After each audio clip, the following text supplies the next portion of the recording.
What's up, everybody? It's MDP, and today I'm going to talk about UFC. UFC 320 is the best fight card I've seen in a long time. Man, I'm going to tell you, a lot of the times I've been upset about spending my $85, but last night my $85 was well spent.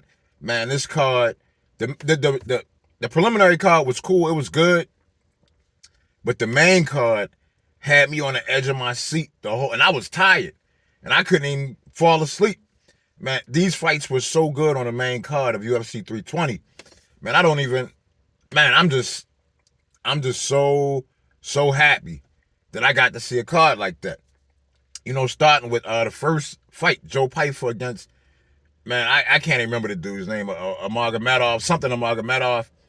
Joe Pyfer was getting handled the whole first round. I'm like, oh, okay, it's just a matter of time for this dude is done. This dude came back out in the second round and dominated and won with a rear naked choke of all things. Yo, man, Joe Pyfer is that dude. Yo, to come back and win like that, he has really progressed as an MMA fighter. Nobody can say anything to him at this point. Then we go to the next fight. Youssef Zalal against Josh Emmett. Man, Youssef is a beast. I've seen him, I've been watching him since he came back to the UFC. And except for his fight against Calvin Kattar, that was the only fight where he really didn't look that great. But every other fight, he's won with an amazing submission. And he beat Josh Emmett in like a minute and some change with an armbar, made him verbally tap out. Man, Youssef is a beast. And I can't wait to see him fight the guys at the top of the division. Then we go to Yuri Prohaska against Khalil Roundtree. God damn, man. Yo, Khalil was kicking Yuri's ass for 2 rounds. I'm like, man, Khalil is going to chop him into pieces in that third round. Yuri comes back in the third round, hits him with this overwhelming pressure, hits Khalil with overwhelming pressure, knocks Khalil out in the third round. Man, I can't believe how good that fight was. Then we go to Merab versus Corey Sandhagen. Now, that fight wasn't a finish, but it was a hell of a fight. Man, Corey came to fucking fight. Corey did not come to lose. And Corey didn't win, but man, Corey fought his ass off. Like Merab could not take this dude lightly. And what's even crazier is Merab couldn't hold him down. He hit him with 20 takedowns, but Corey got up every single time, all the way to the 5th round. Man, Corey came to fight. And even though he lost, man, Corey has gone, like, he's elevated in my eyes. I look at him in a whole different way. The only 2 people I think that can give him problems in that division is Umar Nurmagomedov and Merab. I think Corey beats everybody else. Well, maybe Sean O'Malley might give him some problems too. That would be a good fight to see. Maybe we'll see that in the future. Then the main event. God damn. The main event. Alex Pereira versus Magomed Ankalaev.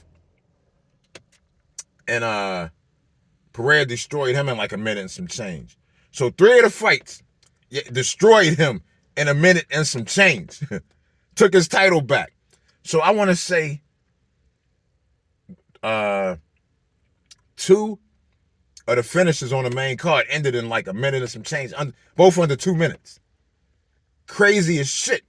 Like I said, this card, man, I just can't even say how good this card was, man. Like, this is what the UFC pay-per-views are supposed to be. Now, I'm going to say this. I'm going to give y'all some quick fights I like to see, and then I'm going to go ahead and end it. But I would like to see Joe Pyfer fight Rob Whittaker, Sean Strickland, or Dricus du Plessis. One of those 3. Yeah, Dricus. He lost his last fight so bad, he needs to go way down. But anyway, I would like to see Youssef Zalal fight Diego Lopez, Aljamain Sterling, or maybe Yair Rodriguez. I think one of those 3 would be good for him. Oh my God. The only person I could really see Yuri fighting is Carlos Ulberg. He's not ready for he's not ready for Pereira. Pereira would destroy him again. If he let Pereira go off on him for 2 rounds, like Khalil did, Pereira's going to destroy him like he's done the last 2 fights. So the only person I really could see him fighting is Carlos Ulberg, and then the winner of that fight gets a shot at Alex. Merab, there's nobody left for Merab to fight at 135. He's cleaned out the entire division. Beat every contender. There's nobody left. If anybody needs to go up and fight for the next title, the higher title, it's Merab. Merab needs to fight, Volk for the 145 title. That's the only fight that really makes sense for Merab. Or fight Volk or whoever is the champion at the time. That's the only fight that really makes sense for Merab. Otherwise, he's going to have to beat a contender that he's already beaten before. Then we go to Alex Pereira. Who should Alex fight? Now, Alex is talking about going up to heavyweight. That is a dumb fucking idea. Alex will get annihilated by John Jones or Tom Aspinall.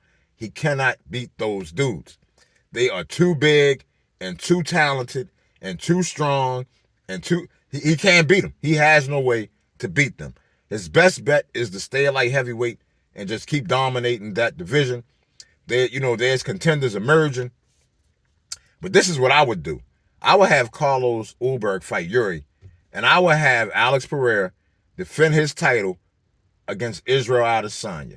Yes, I would have him defend it against Izzy at 205 because I know Izzy's on a losing streak, but the thing is these two have history. They're 1-1 in the UFC. All of their fights end in knockout, and I think it would be a very exciting fight, and it would give time for the division to come up with the clear #1 contender for Alex Pereira's newly won title. Anyway, y'all, that's all I'm going to say, man. UFC 320 was the bomb. If you haven't seen it, I suggest you watch it if you're an MMA fan. It's one of the best cards you're going to see in a very long time. Thank you for watching the video. I love you all. Peace.